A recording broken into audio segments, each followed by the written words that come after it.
do it. And we're live. We're live. I'm balancing on my hand. Ooh. Cheers.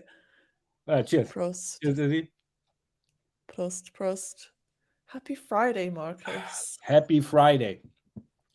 Although we got to say, it feels a little bit weird doing this on a day like today after the Russian invasion on Ukraine. It's kind of hard. Very upsetting time at the moment. Yes. Yeah, absolutely. And I'm definitely also feeling it, obviously, with the kids who can't really, like grab this concept of war and stuff like this, and, trying to find the right words, not scaring them, but, trying to explain it feels like talking about SEO, having fun isn't, I don't know, maybe isn't appropriate or whatever, but I don't know what should we do, right? So I mean, like, obviously our hearts go out to all that are directly affected by this conflict, all of our friends in Ukraine, in Russia. Definitely. We have so many great SEO friends, both from Ukraine, both from Russia, and everybody being against it. Obviously, I guess there's really only one person who, I don't know, is like happy with this outcome right now. Also our hearts are with you, with all of you guys. We stand with Ukraine here. But again, we're not foreign policy experts. We're SEO experts. So let's not talk about foreign policies. Let's talk about SEO. But again, it feels kind of weird talking about this, and but there's even worse. I know there's Women in Tech SEO Fest going on right now. I mean, obviously for them it's even more weird, being in a room, like trying to have a conference while this conflict is going on, while we have members of our community maybe being in life's danger and stuff like this. But I really gotta say, I was following some of the stuff on Twitter, and it looks awesome. And I actually just flipped through Aleda's presentation on SEO reporting, which was awesome. Again, obviously it's Aleda. Of course. But as I hope you guys agree with us. Let's move forward, talk about SEO, and maybe, give you guys an hour to not think about these worst case scenarios that are being... it's so hard. It's so hard. But good to see all of you guys. Hey, Frank, good afternoon. Hey, good morning Frank. to you. Hey, Frank, glad you're watching. You also get the Ukrainian flag here in this picture. We got Sam. Hey, Sam. Hey, great you're watching. Hey, Sam. It's awesome you're here again. Hey, Izzy, who's the other guy? Hey, Jochen. Who is that guy? And Jochen is actually a regular in our Daily Dose of SEO, our German show. So Jochen should know, right? No. Yeah, definitely. But thanks a lot, Jochen. I really appreciate it. Sam is agreeing with us here for sure. So strange and scary times. Yeah, it's definitely. Yeah. Yeah. And it's definitely also a bummer. I mean, like, we're both on vacation next week. Kids are crazy. They're like, ooh, finally a week of vacation. You're on vacation. We want to look forward to it. But yeah, this is really dampening the whole mood. But nevertheless, I still hope you're looking forward to your vacation next week. I have got a stack of books, and I'm just gonna hide from the world. Awesome. And disappear. And I'm really excited for that. By the way, I also just got out the books that I want to bring with me. And by the way, yesterday I finished Win Bigly from Scott Adams. This the Dilbert cartoonist. Sensational. Oh. This might be one of the best books I've read in a long time. This is just phenomenal. Also, Win Bigly by Scott Adams. This is just Win Bigly. Yeah. Awesome. Is it like a self-help book or like a business book? No, this is basically because he was predicting Trump to win in a landslide. And he's not a Trump supporter, right? I mean, like, he ended up supporting him in the end, while also supporting Hillary Clinton along the way. But he predicted it by a landslide. When everybody was saying like 98% Hillary Clinton is going to win, he was saying 98% Trump is going to win. And he explained his reasoning. And actually, I read a lot of books about Trump I think at least 8 to 10 different books about him and his presidency. And actually, this was the one where I learned the most. And I also had this bias, this confirmation bias, this cognitive dissonance going on, and not really, that basically prevented me from really understanding what was going on. And this book really opened my eyes, and it's a phenomenal book. I can just,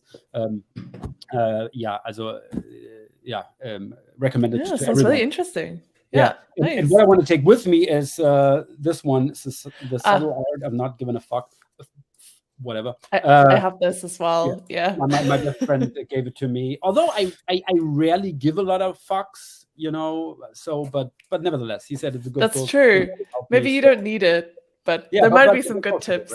Good, right? That's also good. Yeah. And by the way, what I also just saw, what I learned, that you had your own first cheese fondue. I had my first ever cheese fondue yesterday. Yeah. How was it? Was it at the Gärtnerplatz, at that one? What's this place called? It was at Munich 72, which is an Olympic themed restaurant, because the Olympics were held in Munich in 1972. So there's like a lot of sports equipment everywhere, and they also do cheese fondue, and it was amazing. And it's the first one in my life. Like, I've made it this far without having cheese fondue. That's crazy. That holy shit. How can you have gone without a cheese fondue in your life until now?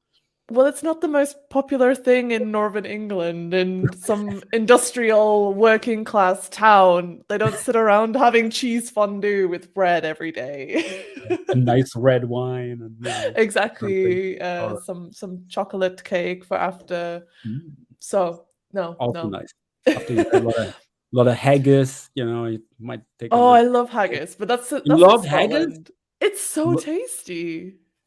I mean, but yeah. Seriously, this is also intestines from a sheep. Yeah, it's like a sausage. Oh, by the way, it says we're having trouble streaming to LinkedIn. It says so. If you can't watch us on LinkedIn, something is probably wrong. By the way, no tea and crumpets. What's crumpet? I know just trumpet. Frank, crumpets are amazing. Crumpets, they're like sort of it's hard to explain. Do you know a scone? A scone. They're like, it's like a little bread cake, but it's full of holes, and then you put melted butter on top, and the butter is like, it's soaked into the bread. Oh my goodness. Sounds like a very light dish. You have it for breakfast. And then you can sometimes put like jam on there or some like cream cheese. Yes. Right. Okay, I'm bringing you some crumpets. Good job, Frank. Yeah. I love it. Sounds like a very light dish. Yes. Yeah. Good for hangovers. Good for hangovers.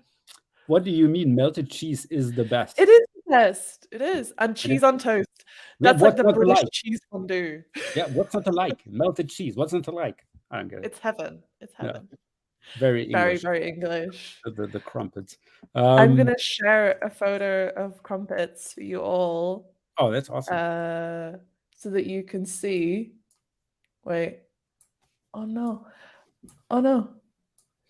Now my internet's being weird. Okay, now I'm going to... this, like, anticlimax going on right now. This is a crumpet. So you kind of make it with like baking soda, and the baking soda creates like loads of air inside, like air pockets and holes. And then when you put on butter, it just melts in, and it is incredible. It's gorgeous. Sounds really awesome. Nice. I really have never heard of it. I've never seen it. I mean, it might have been on a breakfast buffet in a British hotel, but maybe honestly, never seen it. Never heard the word crumpet. Crumpet. Awesome. Again, what learned. I'm really looking forward to this. Going to try that. Yes. Yeah. We first should have something to have a hangover over, and then crumpets. Yes. That's the plan. Exactly. Sounds exactly. Like what are you drinking today, by the way? I mean, like obviously the Tegernsee Spezial. Classic. Yeah. And you looks like a craft beerish. I have a crafty beer today. I have a Crew Republic Drunken Sailor IPA from Munich. You had that before, I remember. I have had that before because my mum bought me a box of beer for Christmas and shipped it to me. Or she didn't buy it herself and then ship she used a service online that would ship it to me. But that was an awesome gift from my mum. So thanks. Yeah, absolutely. Thanks, Tracy. You're the Your best. mom rocks. She is. Yeah, she does. Yeah, cheers to your mom. Cheers to mum. Cheers to his mom. I mean, my dad is always watching, right? I can't understand English really well, but he's always watching. So maybe your mom is also watching, and maybe she's cheersing with True. me. Yeah, could be. But I presume your dad is becoming fluent in English just from watching our show. No, not really, not really. I mean, he really enjoys it. He really likes it. And he also, obviously, he always also looks at our daily dose of SEO. Sure. In German, which is a little bit more easy to understand, despite being about SEO, so he doesn't understand that, but whatever. But yeah, he said it's always fun to watch us, but he's really struggling following along with the conversation. Yeah, whatever. But he loves it. It's cool. That's great. Yeah. Great from Austria, from Bernd. Hey, Bernd. Hey, great you're watching, enjoying. Also, Tegernseher. That's what I'm talking about. Yes. Very nice. Bernd. Prost to you. And your Tegernseher. Yeah, I'd say let's start with the news, right? Let's see. I mean, it was an eventful week again. As a really eventful week. Was it? Was it? Well, I have a lot of links that says it was, so it must be. It definitely was. I mean, like we see the consolidation in our market moving forward. Like last week, we had the Content King being bought from Conductor. This time we had Encore being bought from Bright Edge. So obviously last week we said congratulations, and obviously this week we're going to say good luck. Just putting this out there, but yeah, whatever. So, but let's talk about really exciting things this week. So there was this new Chrome extension that's like circulating around the SEO world. Have you installed it? I have not installed it yet, I must say. Awesome. This is really, really, really cool. I was like, really, I installed it and I'm like, yeah, what's the fuzz about? This is really cool. And it's even free. I mean, like you can do 20 searches a month, I think. But you get so much more information. So basically you go to Google Trends and it looks completely different. You will also have related phrases. You will have the people also ask stuff in there, search volumes, stuff like this. Actually works better in the US than in Germany. So I tried a couple of German terms, which didn't like really get good results. But for the US, amazing, really. Also, this is really cool, really enriching the Google Trends. Google Trends with so much more data that I would try to aggregate anyway afterwards, like right away with the Chrome extension. So yeah, everybody should get this installed. And by the way, Jochen, by the way, who's the other guy, Jochen, actually posted it in our Discord channel, which now, by the way, has over 400 people already. Just 2 weeks after we launched it, which is freaking awesome. And I actually posted it in the Discord channel, and Jochen was the first one. Hey, nice, nice find, and I would assume he installed it as well. So yeah. Marcus, you're so trendy. You have a Discord channel. What? Yeah, don't get me started. But I'm only trendy because I'm following later and get the good stuff. Yeah. Yes. And Sam is getting that installed. Yeah, do it. Also, this is really a real cool tip. And I also wanted to look more into this Glimpse tool. It looks kind of promising, but I didn't have the chance. But for now, I'm really, really happy with that Chrome extension. Yeah, really cool. Nice. Good tip there. This was a piece from Jason Bernard, really picking apart how Google Universal Search Ranking works. As you know, Google Universal, this is all about like different enrichments going on in the SERPs, images, knowledge panels, all sorts. And I remember Jason, I think he published the first piece of this a couple of years ago. And I was actually preparing a smiley face. I was preparing a talk all about enriched results for Brighton SEO. And like a week before, Jason released this piece, and I was like, "Oh damn, I'm too late. I've got to include some of this research into my talk." But it was too late. You know, the slides were already gone. But he has some really impressive and interesting thoughts about how this works and a sort of really cool bidding system related on different scores as well for different pieces of content, and really how Google is trying to surface the best kind of result in universal search. Yeah, absolutely. Also this is a phenomenal piece, because what he's actually doing, he's actually writing up what Gary Ilyish told in a talk in Australia. And I don't know if it was a talk. I was thinking about, could have seen this at SEO on the Beach, the Spanish SEO Conference, which is awesome, from Rico, and or somewhere else. But I also have seen this before, the presentation, and I was absolutely blown away by this, because I like these kind of talks, and especially from Gary, because he gets so many like juicy details about like the inner workings of Google, how it like really works, right? And so I really love Bernard to like put it into writing, and explain this concept, what Gary was talking about in Australia, to the search engine journal audience, and it's really, really amazing. So this isn't new, but it's, I think, such a great piece to be able to like really tell people how it really is done, so to speak, how a search result is really compiled in the end, how this is actually done. I love this. This is so insightful. Obviously, there's lots of data in there, which the data itself isn't correct, right? And also the ranking factors that he talks about. Obviously, this is also not how it's actually done, but the concept itself is exactly how Google is doing this. And as you already said, it's about like basically pages, basically doing bids to appear within the top 10 based on different ranking factors, so to speak, and also universal search integrations bidding for being a part of the top 10. I mean, like, obviously we all know these are baby algorithms that are basically, for example, compiling image search results or news results or YouTube results, whatever. And now this universal search integration, for example, this image integration, is now bidding for being a part in that top 10. And you can read up how the whole process is going. Also, this is just really spectacular and gives you so much more insight about really the top 10, how it really comes together in the end. And I also like the analogy. There's an analogy in here, because as you can see from the calculations, right? It's wait. Let me see Which part? Yeah. Credit to Brent D. Payne for making this great analogy during Gary's explanation. Better be a straight C student than 3 A's and an F, right? And I think I love this analogy here from Brent, because this really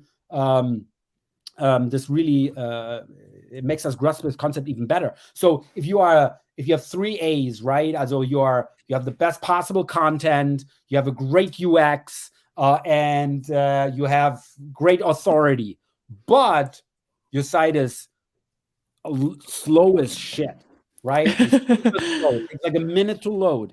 Your best content is not going to help you. Nobody's going to experience your great UX, right? There's so many people who just going to bounce off your result because they not want to wait for a minute for the page to load. So obviously, even having the greatest content really doesn't make a dent here, because nobody's going to see it. But if you have, like, if you're a straight C student, right, this is basically much better in that sense, although it would be much better being like a 4A student, basically doing everything super correct, right? That's obviously the best way that we're also evangelizing. But in this case, it's really better being a straight C student than having 3 A's and an F. And I think every SEO should read this article, because it gives so much more insights about the inner workings of Google. So thanks a lot, Jason, for putting this together. Yes, yeah, a really cool collection of concepts and ideas as well. So awesome. Thank you, Jason. Nice. What's up next?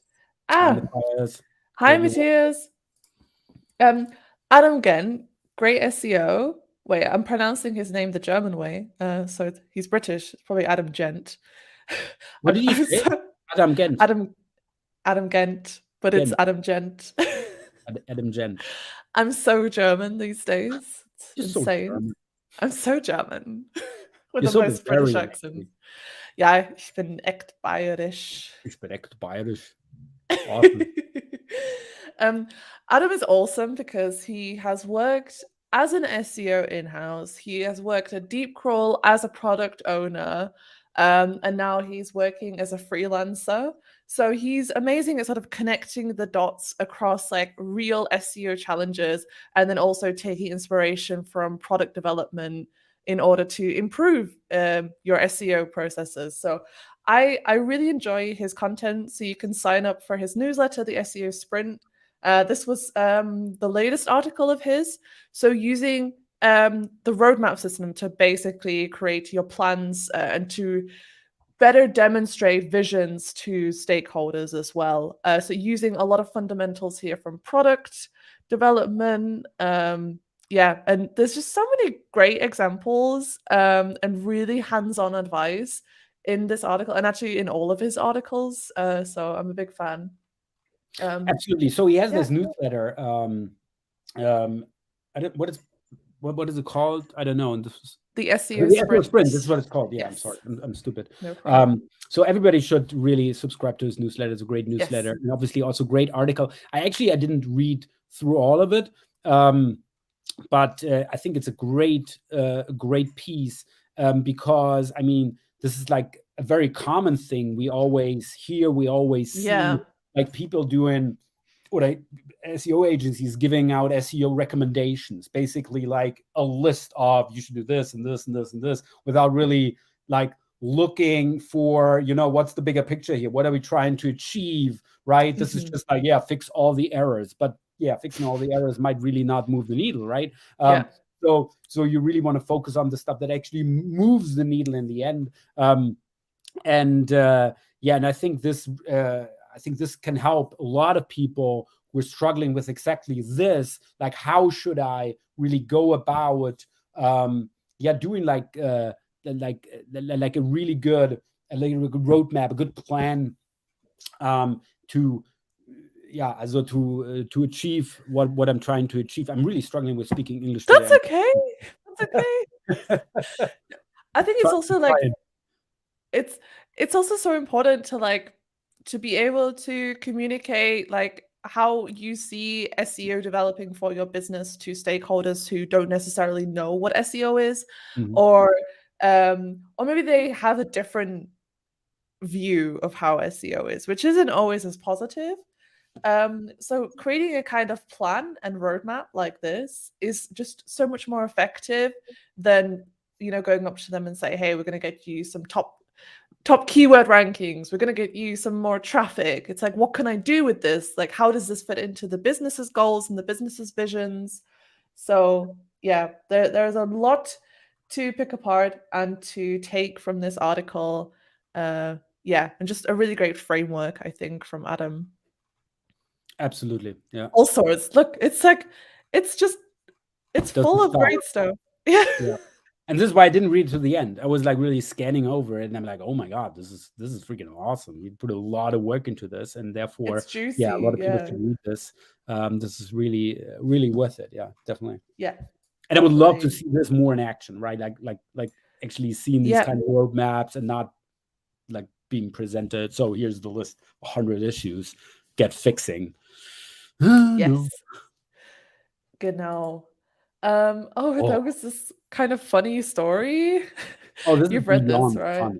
This is beyond funny. As a phenomenal article. But even better than the article is Carrie Rose's Twitter thread, and I believe you also have it. Awesome. So thanks so much, Carrie, for distilling this into an easy digestible Twitter thread, because that story is nuts. Like seriously nuts. I mean, like we've all heard about, we've maybe all seen the Tinder swindler, which by the way was freaking holy shit, right? It was bizarre, Holy shit. I mean, like, wow, yeah. Me and my wife watching it, it's like, oh my god, right? Um, yeah, and I'm so happy that I'm like the before Tinder generation, and yeah, never, as I was married before Tinder came out, so to speak. So Yeah. I'm very fortunate to never had it on my phone and even had to like dabble with this kind of stuff. Yeah, and this story is absolutely nuts. So there's this guy who basically, yeah, it's like He the made an swindler, agency. yeah, and Yeah. created a fake agency. What he didn't do. Oh, by the way, Sam hasn't watched it. So Sam, Watch get it. something nice to drink, get your favorite Jono on a couch, and then watch the Tinder Swindler. You got to watch that. You got to watch that. It's beyond funny. It's super bizarre, but it's wow. Yeah, you And definitely got to watch. then Yeah. and then watch Inventing Anna as well. Have you seen Oh, this really? one yet, Marcus? No, because it's like a 10-part series again. So I It's a know, long one. yeah, Yeah. if we started, this is going to be, I don't know, like April, mid-May when Oh, we're done. So oh, we're looking for more easy digestible, it took me 1 shorter week. length content, so to speak. Yeah, and longer stuff. I mean, Yeah. I told you about this, right? As soon as the kids go to bed, it's like, yeah, that's the night is ours, and Yeah. Fair after the enough. Okay. Tagesschau, that's about it. So, but I wanted to watch it. Also, it must also be a really cool story, and I love the Netflix approach to telling Yeah. these stories. So It's a yeah, juicy one. It's not as absolutely. scandalous, I must say, but yeah, also on the list. Also There on the we list. But go. watch the Tinder Swindler first. Trust me. Yeah, Trust. do watch that first. Yeah, definitely. Um, so So then this guy, this is so funny. So this guy actually very smart in that. So he built this fake agency and the fake testimonials, and also obviously also a fake CV that he was working for Nike, and now they work for all these great brands and do all this kind of stuff. And he was at universities, but he never been there. And what he did was actually getting salespeople on board working remote. I mean, like obviously you want people to work remote if you're a fake company, right? So, and you say, hey, you work basically just on commission for the first 6 months. And if you hit your targets, we will employ you, and even you could even get the chance to get a green card to come to the UK so and work bad. there, right? So he actually has a very big carrot dangling in front of. I can imagine a lot of people from India, stuff like this, who really dream about, like, hey, I want to go to the UK. There's a chance because I just got to work my ass off for 6 months, hit those targets, and make some money along the way, and then I can get a green card, get over there, have a job, everything's perfect, right? So I can imagine that a lot of people would, spend a lot of time and effort to really make this work and basically bring in deals, which, I mean, like, never got paid, right? As this is just like getting money in, so to speak, right? And nobody ever got a job or anything like this. And this story unfolded with a woman looking up her new commute as she thought, if she would be working there. So she was like looking at Google Maps or Google Street View or whatever, to actually, hey, so how would my commute be to this new employer? And then she saw, well, this is actually an apartment complex. So this can't be Yeah. it, right? And then it just unraveled from there. So all the employees on that page, Man. like the sea level and everything, this is just stock footage pictures. You can, I think, scroll down. You see the stock. Yeah, there it is, Oh right? yeah. So you have the managing director, the graphic designers, and agency model, right? So this is so crazy, right? And everything's fake. Also, everything is fake. And you would think That's awful. can't be, right? I mean, like, stuff like this doesn't happen. It does. So read the article, or even better, read Carrie's thread. It's really funny, and I also smell a Netflix documentary here, because this is They're really trendy at the moment, this true crime. this is next level kind of scamming, right? I mean, like, really, this is Yeah, it's just so sad. It really breaks my heart, because these are people like spending 6 months working their asses off, thinking there's like a visa at the end of it, or at least some money, because he wasn't even paying them. yeah. It's awful. What an awful human being. Like, Absolutely. get Absolutely. the fuck to jail. Absolutely. Yeah, but we Yeah. actually had a very similar story, actually, also in Germany, and it was covered on Control F. It's like a youth format from Okay. an official TV station. And there was also this agency who just working with interns, so to speak. So the whole company was basically just interns writing content, and they would use that content, sell that content, and stuff like this. And people basically also never got paid, and they made a lot of money with this. Also, this stuff Okay. happens all the time. A lot of like stuff like this going on. But this is, I think, the most, is brazen the right word? Also the most That's a good word. Yeah. Is brazen? It is a good word. Let me just look it up real quick. Brazen Deutsch. Because Brazen. dreist. Yeah, this is it. Oh man. Yeah, like man. really Word of the day: toilet scandalous. paper. Scandalous. Yeah, word of Yeah. the day: toilet paper. It's brazen, scandalous. Yeah. Good Crazy word. story. Also, go through it. It's awesome. Yeah, it's really cool. And watch out next on we have, yeah, be careful. So Google have been testing some like widgets and other Discover Like cards on desktop, I believe. So this is how it looks like. There's been these sort of trending news stories, like how the weather is, some stock information. Yeah. But that wasn't the funny part, right?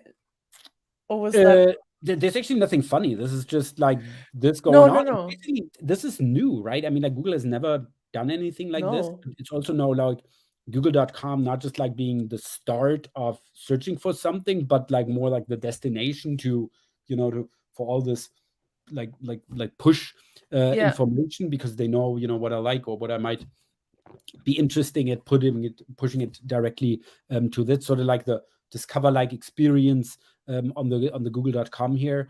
Yeah, and obviously this is totally for the first time, because historically Google has always been just this the search bar basically. That's true. Yeah, and I remember the story with Google Japan when they started in, I think it was Japan, when they started in Japan. As you know, Yahoo is still very big there, and it was that big there for a long time. And when Google launched there, people actually thought this page is broken because there's nothing on there, right? It's just a search box, so it must be broken. So, I mean, like, because all these pages normally, I think in Japan, looked like Yahoo-esque, right? Very filled with all of that stuff. When they launched there, like, everybody thought it's broken, right? Because nothing's on there besides the search box. So what was, like, sort of like the game changer in a lot of countries like UK, the US, and Germany, it's just a search box. That's awesome, right? Has actually been a drawback in some other countries like Japan, who are just used to totally different kinds of websites. Yeah, interesting. I did hear this, Frank. That's really good. Yeah. We heard this, and there needs to be more stuff like this happening to apply pressure. I mean, like, there's not a lot we can do, so we should do whatever we can do. And also Germany, hey, Swift, what are we waiting for? But yeah, we don't want to get political. Again, we're not foreign policy experts. And maybe this is related as well to some weird search interface bugs that people have been picking up recently. So although it's really bugs, as it is clear bugs. Also, I think like Levin was quoted saying this is really just bugs. Yeah, it looks totally weird, right? As like I mean, like featured snippets. What's going on here, right? Yeah. But I mean, like, with so much stuff, like it's gonna happen. I mean, like, with so much stuff that we can see, maybe there is a lot of stuff going on, and obviously, wo viel gehobelt wird, fallen viele Späne. Where there is a lot of hobeln, English. Where there is a lot of plain. Nee. Yeah, where there's plain down.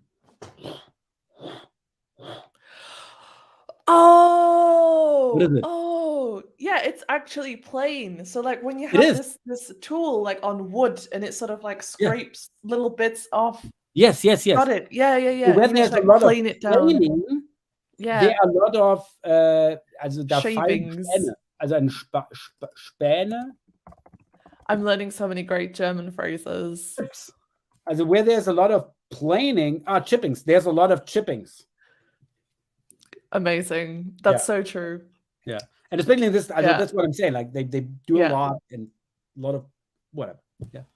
No, it's true. It's So true. glad you understand me. I mean, I always make this joke.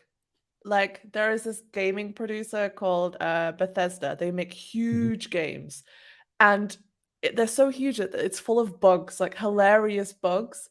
But it's like it's bound to happen when you have like a giant map full of different enemies and people to talk to. Like all of a sudden, you're gonna see a horse floating through the sky. Like that's just how it goes. Yeah, and it's the same with Google search, right? That's the connection. A horse floating through the sky. I Thomas really has hope you a talk about a game there. I mean, like, yeah, or it's a you should game. check It's your a drug. game. No. I mean, maybe I can. Oh, look at this. Thomas Schaller, the famous Suchmade from Germany. Suchmade. Was ist Made in German? Wait, Made in English? Made, English? Made is a maggot. So he's the search maggot. Yeah, kind of disgusting, but this is what, I know, we call him for 20 years now. Where wood is chopped, splinters must fall. I think like this that. is the literal translation here. Thank you so much, Thomas. Such maggot, search maggot. Love the Skyrim bugs. Everybody loves Skyrim bugs. It's hilarious. It's like its own sort of meme. So here's one with a mammoth floating in the sky. Who doesn't love floating mammoths, eh? Yeah, and I don't want to stand beneath it. I mean, like when that isn't floating anymore. Yeah. You never know. Okay. What was next? Oh wait, we already looked at that. Wanley. We love Wanley. We're big fans of Wanley, the agency. Yes. This was a really One second. This was a really awesome guide about benefiting from Google Merchant Center, which is for the most part free, which is really cool. So you get to have your products placed in a different sort of facet on search under the shopping tab. There's all sorts of like different rich results that are powered by Google Merchant Center. Yeah, look at this article. It's like full of everything. It is extensive. It is fabulous. Yeah, this is a great piece. Again, this is so much like every online shop. This is something you should know about Google Merchant Center. There's still many online shops who's not using Google Merchant Center yet. And so it's really a great opportunity, as you just said, to really get your product listings here and here for free. No one knows if this is going to stay free forever. We know, they learn from the best, but nevertheless, right now it's a great opportunity for online shops and everybody should use it. And this is the great go-to guide. There's really everything in there on how to set it up and how you really get results with it. So if you have an online shop not using Google Merchant Center yet, you should read this article and do what the guys from Wanley are saying. Great article, really great article. Thank you, Wanley. By the way, Timo is saying Skyrim bugs are the box of Pandora in a nice way. That's so true. That's See, Marcus, you're missing out on a world of entertainment. I mean, I've seen Skyrim. I mean, definitely. But again, who has the time? I mean, alongside the kids, I rather play with the kids than with the PlayStation. I mean, like obviously, sometimes I also play PlayStation with the kids. But he likes to play Eldrador, Creatures of Eldrador. You know these? Oh, yeah. No, I don't know this. It's more like a game for kids, but he loves the figurines, as he has all these creatures, and that's why he loves that game. Nice. Yeah, but Skyrim, cool. I mean, like, I don't know how long do you need? Like 200 hours? A long time. Through? Yeah. Yeah. I don't. It's a life sucker as well. It's like, you got to stay up like 1 more hour to complete this quest. And then all of a sudden it's like 5 a.m. and you're like, oh shit, it's a Monday, Ooh, damn it. Just kidding. That doesn't happen anymore. I'm not a student anymore. Yeah, but I remember playing Diablo when I was a student, and Diablo did this, I think, the best, right? I mean, like, this was really, there's one more box, the one more raid, one more level. Yeah, I love it. But yeah, I don't seem to find Diablo, amazing. Yeah. Awesome. Diablo was good times. Phenomenal. Oh my God. Diablo 2. So good. Oh, one of the best games ever, I must say. By the way, how much wood would a woodchuck chuck if a woodchuck chuck wood? How much you almost had it then. Chuck if a woodchuck could chuck wood. That's it. I love it. How much wood would a woodchuck would? Oh no, I can't do these tongue twisters. I'm really bad. How much wood We have would a like, woodchuck chuck if a woodchuck could chuck wood? Awesome. I mean, you're German. Like Germans have to speak tongue twisters in normal sentences. Your We words are do. like I massive. love it. Yeah, I love it. Yeah. Yeah, So you've had the practice. absolutely. And we have wie war das? Brautkleid bleibt Brautkleid bleibt Brautkleid und Blaukraut bleibt Blaukraut. Brautkleid bleibt I can't even do it in German. Yeah. Wedding dresses and sauerkraut. Awesome. Also Rotkraut. Nee, Rotkraut oder egal. Whatever. Let's talk about SEO again. Not about Yes. my tongue is twisted now, and It is I will twisted. not be able to speak anymore. So not SEO, but accessibility is a very important related topic. Absolutely. I always pronounce it as ally, but I don't know if that's the correct pronunciation. So A11Y is supposed to be the shortened version of accessibility. So it makes it easier to write. So the Ally project has created this very cool compliant WCAG compliance checklist. Very I'm just so amazed. helpful. You really got it. It's Ally project. I thought A11Y project, because I was saying this a couple of times, and I was like, oh, why would they call it this? And it's Ally project. Now I get it. This is why I was so stumped real quickly. I think it is, but I'm actually not 100% sure. But it would make sense. Yeah, it is a really awesome checklist, Dirk. Yeah. Listen to Dirk. The checklist is awesome. It was actually shared in our Discord channel. Nice. Johan from Wingman put it there. And also it's really cool. Oh, and look at this, Sam. I did a course on this yesterday.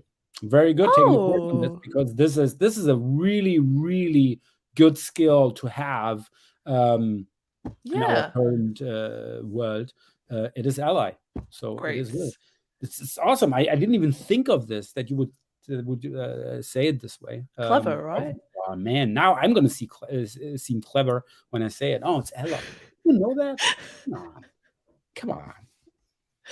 Yeah. The Discord, very practical. Awesome. Yeah. Also, a fan of our Discord channel. I would promote it here, but it's really only German, at least right now. So, yeah. A Deutsch Discord. Yeah. You're so trendy, Marcus. It's the first time I actually used the Discord. I never had any experience with it. We just started it, and it's now over 400 people, and it's awesome. Yeah. I love the name, the World of Wooks. Yeah, absolutely. The World Makes of Wooks. me think of Warcraft. World of Wookscraft. World of Wookscraft. There we go. Wookscraft. It's also very... Be careful, Blizzard. We're coming. I would love to see Sam give a talk about accessibility now that she's, an expert on the topic. And Sam is awesome. Yeah, absolutely. So, Sam, if you ever want to tell our audience a little bit more about accessibility, what you learned, be our guest. Also, literally, be our guest. Yeah. Very smooth.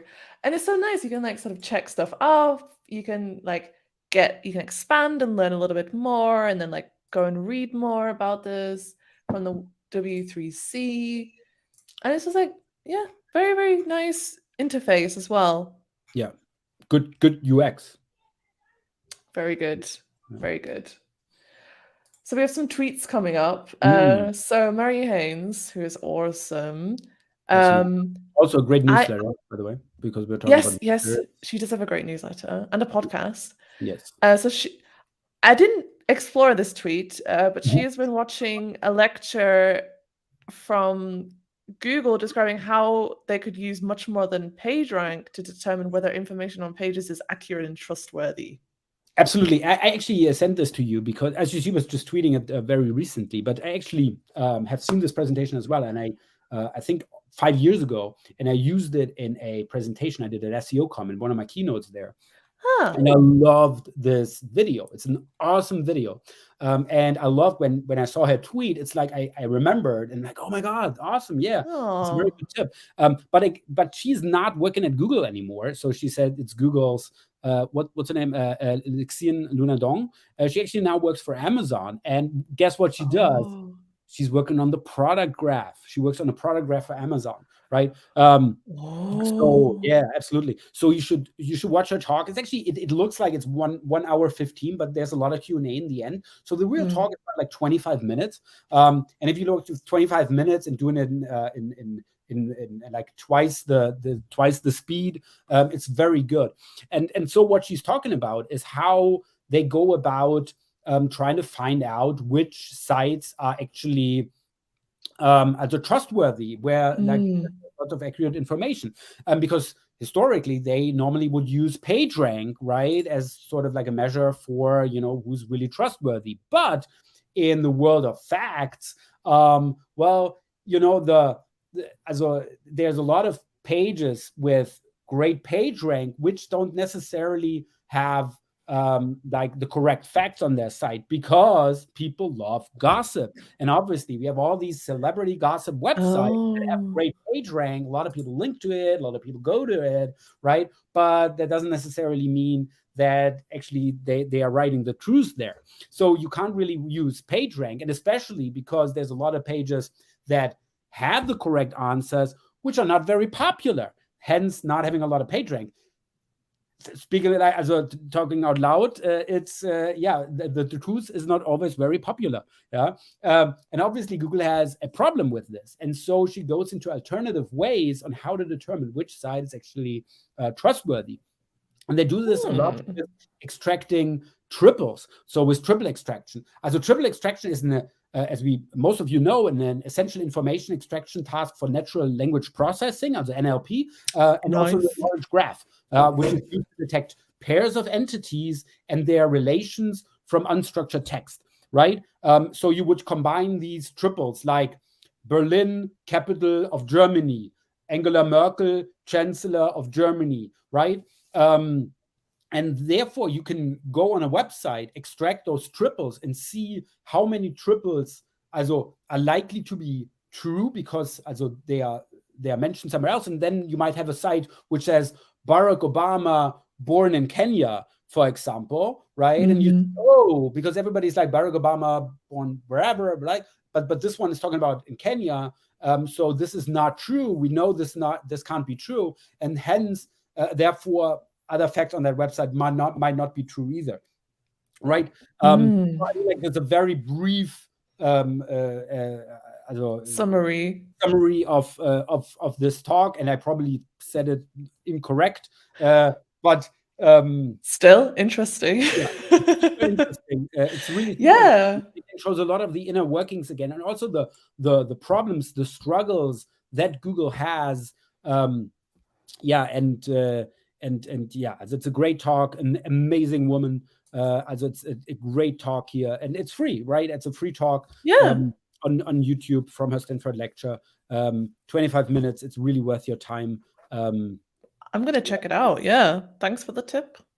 Awesome. By the way, Frank is also giving a shameless talk, Bright Talk webcast. I can't copy and paste, so I can't look what it is. Me neither, but we'll need to go to Facebook and click on it to see what it is. What is it, Frank? What's the plug? Is this you talking about her Stanford lecture, or you lecturing in Stanford? Frank's giving a talk. Oh, Frank is giving a talk. What? Yeah, Frank. Talk. I mean, like, that's not a shameless plug. That's an awesome plug. I haven't heard you giving a talk in a long while. I'm definitely going to join you. SEO and SEM going beyond protecting the brand. I love it. Thanks for the tip again. Absolutely. Thanks for the tip. I'm going to be there. Been a while. You're going to rock it, Frank. You're going to be great. Yeah. Going to be awesome. All right. What is up next? Yoast has been finding some weird bugs from Bing doing weird things with JavaScript.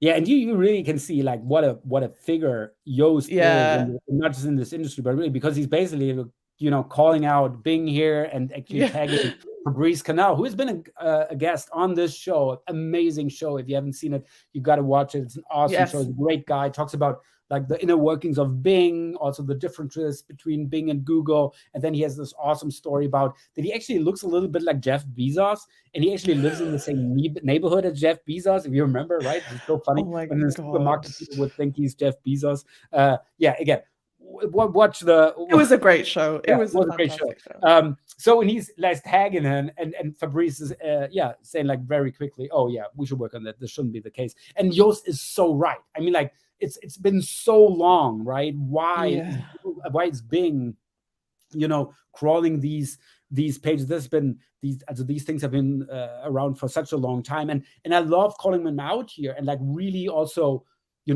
trying to help search engines do better, because this is also a big sustainability issue. Because if we can save a lot of crawling resources, we can save a lot of CO2, and do something good for the planet just by not crawling useless stuff, right? Yes. So I love this, and I love the initiative here from Yoast to, also in a sense help search engines to crawl better, crawl more efficient, because I think on the crawling side, if you take all the search engines and whoever else is crawling websites and everything, if this can be done more efficiently, there's a huge upside here for the environment, because we can save a lot of CO2 by not crawling useless shit. Yeah. So exactly. Yeah. I thought really interesting. Like I haven't seen this before. So also a really good finding there from Yoast. Nice. I remember at the first SEO Oktoberfest, Yoast talking about the platform he was about to launch, which was Yoast SEO. This is oh, that's a good memory. Epic moment. And I think this 14 years ago. Wow. Probably. Yeah. Wow. Oh, great. This is awesome. Hilarious. This is really hilarious, right? SEM is dead. Do not click on the paid site above. I actually did. So what I did, I was actually searching from Salem. So I used Sideway, and I simulated a search from Salem in Oregon. Basically, I was struggling to find like a city in Oregon. So Salem in Oregon. Portland. Oh my God. That's the most famous. Where all the hipsters and the craft beer and coffee comes from. Yeah. It should have come to my mind. Yeah, but no, I was thinking of Salem because of the Salem witch trials, actually. But yeah. Which is actually not in Oregon, right? Oh, that's a different Salem?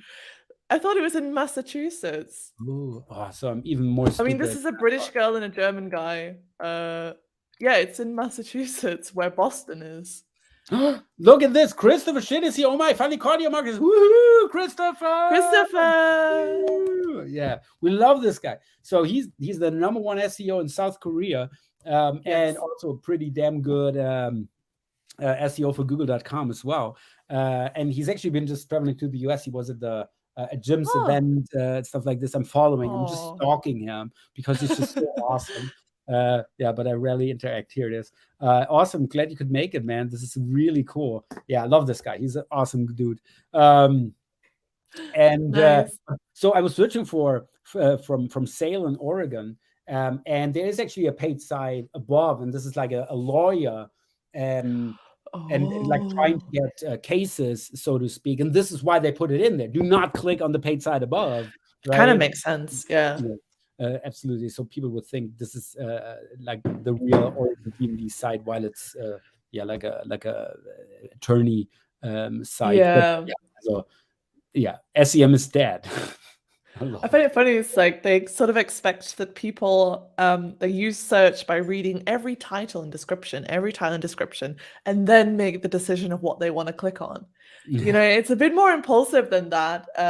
But I really like their ambitions here of trying to coerce you to click on their site.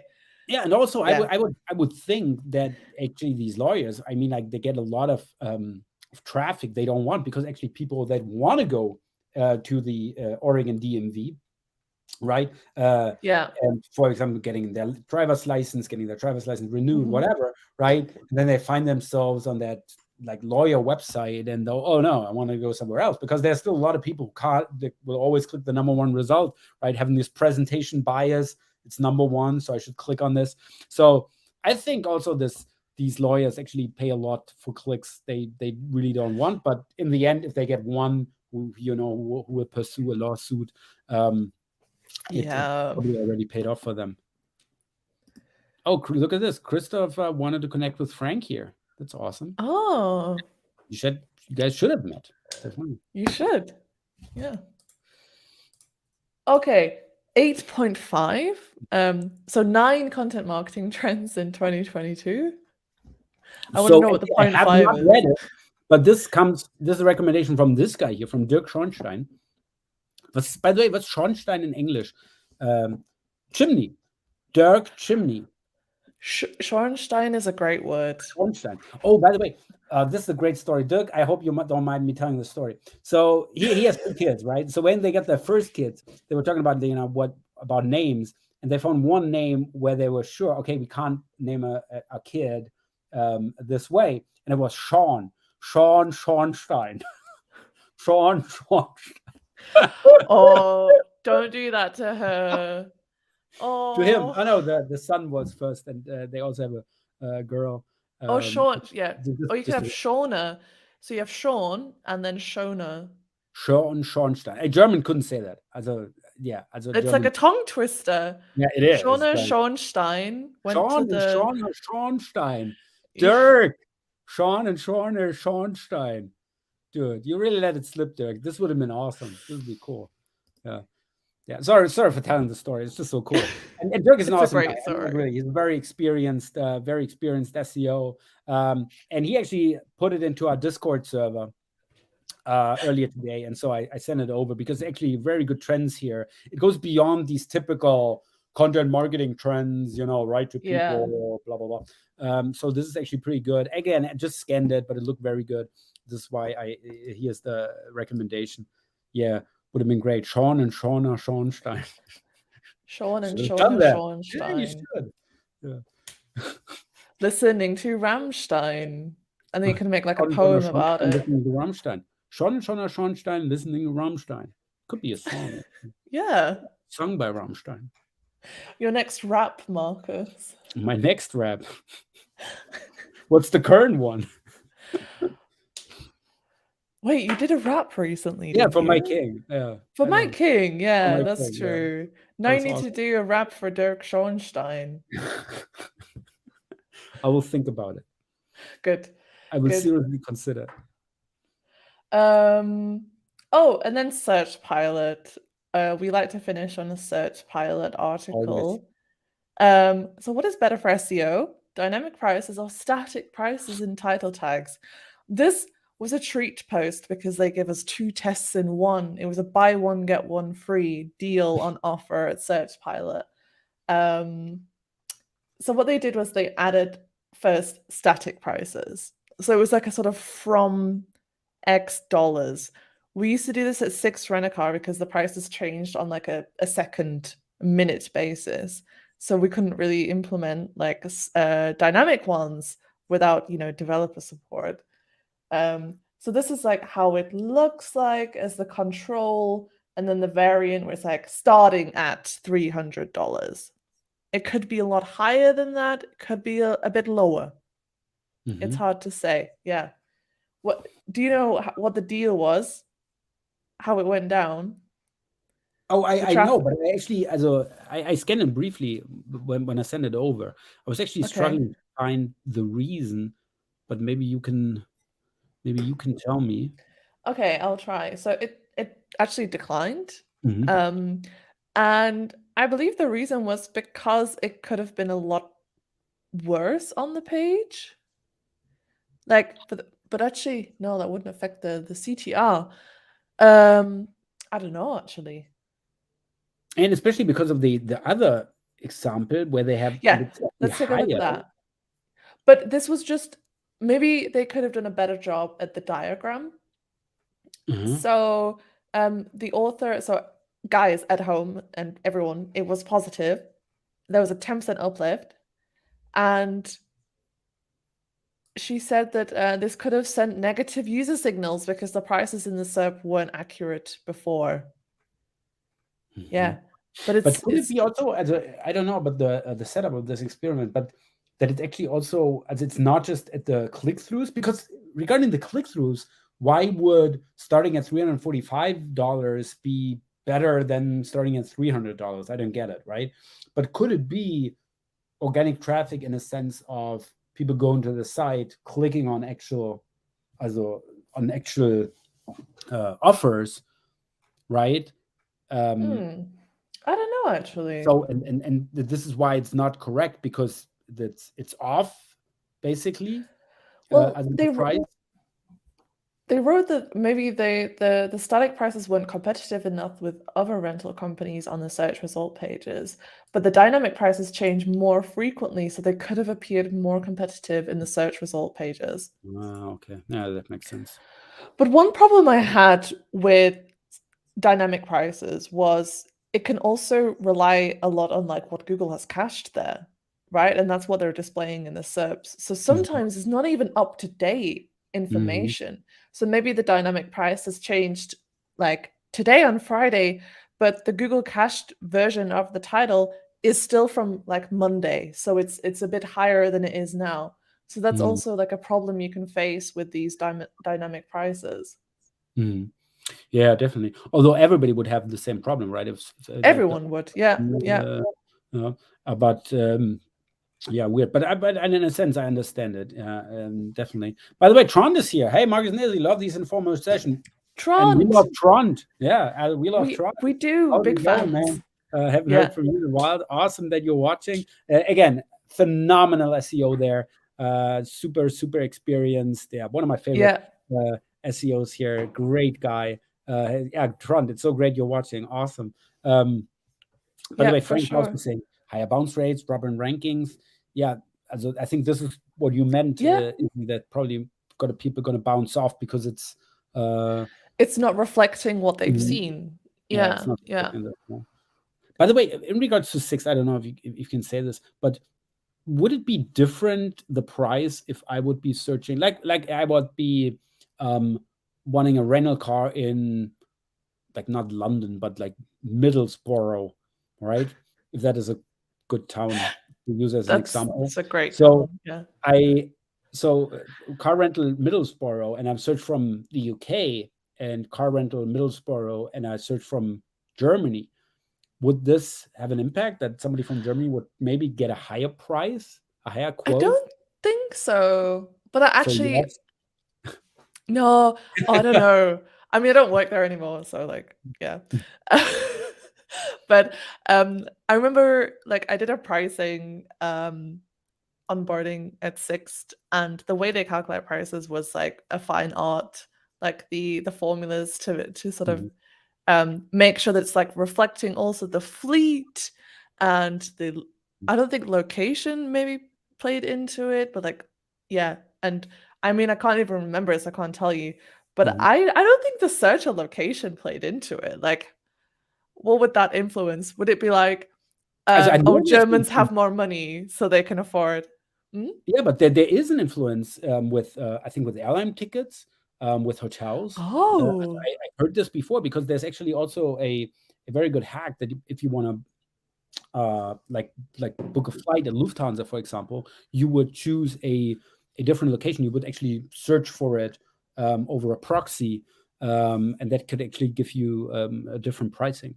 So that's what I heard. I've not used it, but it's definitely what I've heard. Depending on a region, you would have sort of like a dynamic pricing in place here. Fascinating. That's a little bit shady. Absolutely, but I mean, common practice, I guess, right? Like people trying to improve their ROI and shareholder value. Yes, and swindling people on Tinder and creating fake agencies and all sorts of fun stuff going on these days. What? Love the closed captioning. Did Trump instead of Trond? Have you saying we love Trump? No. So I said we love Trond, and actually the captioning in your video said we love Trump. So if you're not listening, but rather only watch us, maybe you're in the subway and just looking at the thing. We didn't say we love Trump. I mean, like I just said we love Trump, but we didn't say we love Trump. We love this guy here, which is Trond, right? So we love Trond, not Trump. That's gonna come back and haunt us one day, right? Like this screenshot of us two, like we love Trump. I was like, oh, now you said it again. We love Trump. We're gonna get cancelled. We get cancelled. Probably. Don't cancel us. Yeah, don't. And not for this. Don't. I mean, they could have canceled us for a lot of reasons, but not for loving Yeah, Trump. that's true. You said it That's again. a good point. Yeah. That's a good point. Yeah. Make That was it. Should we have a serious moment? Because, you know, there are shit things going on in the world right now. And I hope you don't mind and think it's inappropriate that we're also trying to maybe lighten the mood a little bit. But our thoughts and our concerns are really with Ukraine. We stand with Ukraine and everyone affected at this moment. And I just wanted to take maybe like a minute to say that, because I've been chatting with quite a few people today and yesterday about like how they can help support Ukraine as well. I mean, like we are trying to support, you know, like by sharing the sort of upset we have at this moment, and hearts from Eric there. awesome Eric, one of the best Yeah, technical SEOs on the planet, not he this planet, is. not in the universe. There might be good technical SEOs on Mars, but he still beats them as a universe. Eric. That's so true. Ladies and gentlemen. Yeah. So yeah, I've been doing quite a bit of research on some really, you know, impactful charities that are really helping the crisis at the moment. So I just wanted to like share, like in this final few minutes, you know, there's this great thread on Reddit. We spoke about Reddit last week, actually, Marcus. So this was like a good chance for me to include Reddit. I really like this one because they sourced it from actually a newspaper from Kiev. And there's also like lots of different categories. So you can also choose a charity to support that is like really close to your heart, or like close to something that you care very, you know, even more deeply about. But just three that I thought that I would single out today. The first one being Save Life. This NGO is crowdfunding non-lethal military equipment, and then is supplying it on the Donbass front lines. So I think like really supportive as well. And they also provide training for Ukrainian soldiers as well. And then also this Facebook fundraiser as well, United Help Ukraine. They're providing first aid kits and medical supplies to the front line. And also what's very, very important, because, you know, people are fleeing Ukraine, they're trying to get to safety. So the UN Refugee Agency, when you donate there, they're protecting refugees on safely fleeing Ukraine to neighboring countries. So again, there's like a lot of different causes here that you can support. Many, you know, if you do wish to give your support, which I would encourage you to do if you want to help out, but just those three there that I would like to specifically mention. Yeah. So, Awesome. I mean, thank you. Really, really cool. No, of course. I mean, I know it's a weird situation, right? Like we also don't want to talk too much about like politics, but this is affecting a lot of people at this stage, and we are standing closely by our Ukrainian friends and our colleagues and our and everyone basically. We are there. So yeah. But, yeah, it's a bit shit, but we're also here. Yeah. It's tough. It's Yeah. really tough. Way But to then- pull down again. I really, it's such a... I know. I know. Let's look at Crumpets. Yeah, and thanks for doing this. Oh, yeah, excellent. Yeah. Could you share the link to this on Twitter? I will definitely. Yes. Awesome. Yeah, Yes. great stuff. Yeah, no, thanks for compiling this. It's really cool. Of course. There's so much we can do to help there. Although we can't do really all that much, but yeah, I think we should do at least what we can, right? Mm-hmm. Yeah. Let's go to the weekend then. Yeah, let's go to the weekend. And as we said before, we're not going to have a show next week. We're both going to be on vacation. It's Faschingsferien here in Germany. Big carnival vacation. Yeah. So wherever you're going to be, there's going to be a lot of kids. Be scared. Why did no one tell me this week was full of children? But I'm going to a wellness hotel, so maybe it's okay. I will hide in my hotel room away from them. Yeah. My hotel. Yeah. So you go to one hotel. Bye. Um, You won't see me again. Yeah. yeah. Yeah. And Oh, nice. we are in the Netherlands. Oh, that's really cool. But maybe you can tune in. You can still tune in while being in the Netherlands. Would be awesome. Because we're gonna be back. In 2 weeks. So yeah, please stay with us, and I hope we see most of you, maybe all of you. Would be awesome. I mean, like so many great friends tuning in today. Eric, Trond, Christopher, Frank, right? Sam. So I mean, obviously, Jochen. the best at the Also, end. everyone. Yeah. And it would be nice to see you all again in 2 weeks. Go to Boom Chicago when in Amsterdam. I mean, like, this is awesome. Boom Chicago, What is phenomenal. This is like a comedy group. Nice. And we have a theater there on Leidsplein. And it's phenomenal. Actually, Frank and I have been there a couple of times. They do phenomenal stuff. It's also very their show, Me, Myself, and iPhone. So it's a lot of tech-savvy gags they're doing, and it's hilarious. It's really cool. Also, they know their art, they know their craft. Very it's cool. Really cool. But I don't think Sam is going to Amsterdam, and this is just Frank. When he hears the Netherlands, he just thinks of Amsterdam, which is understandable. But yeah. Nevertheless, also we hope to see all of you again in 2 weeks. Would be nice. And yeah, also pray for Ukraine. Our hearts go out to everybody involved there. We stand with Ukraine. And yeah, despite all the shit, I hope every one of you has a great weekend. Cheers, Izzy. Thanks for everything. Thanks for the presentation. Cheers, Marcus. Thank you. Cheers, everyone. Happy weekend. Happy weekend. We would like to temporarily redirect you from work to the weekend. I should have done like this. Sorry. Take care, everyone. Thank you, Christopher. Thank you, everyone. Bye. Bye. Keep on waving. Keep on waving.